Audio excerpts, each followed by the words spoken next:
अतुलजी, तुम्ही इतके इव्हेंट्स केलेले आहेत.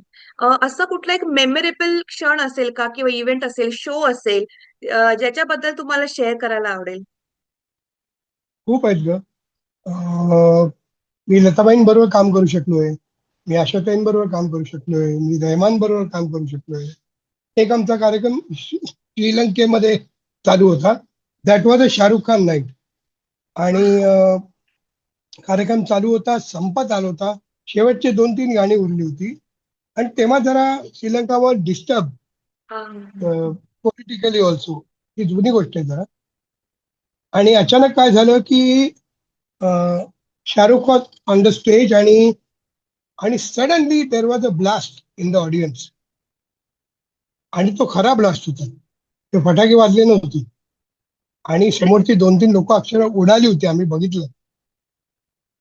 आणि मग धडाधड सिक्युरिटी बोलवून, तिकडे बाजूला होती ती सिक्युरिटी बोलवून, मेन आर्टिस्ट सगळे सैफ अली खान, शाहरुख खान, सगळ्यांना धडाधड हॉटेलमध्ये पण नेता डायरेक्ट श्रीलंका एअरपोर्टवर नेण्यात आलं.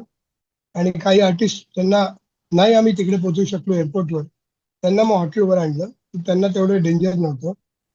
तर अशा सुद्धा घटना घडलेल्या आहेत आणि घडतात. पण it was so nice of even Shahrukh Khan that time. I tell him, लोकांना फक्त असं वाटतं की अरे हा खूप मोठा स्टार आहे, त्याच्याकडे इतका पैसा आहे, इतके बंगला आहे, हे ते. पण मी स्वतःहून बघितलं की शाहरुखने सगळ्या आर्टिस्टना गोळा केलं. तो एकटा पळून जाऊ शकला असता तिकडून, पण ही सॉ टू इट की प्रत्येक जण गाडीमध्ये बसलाय की नाही.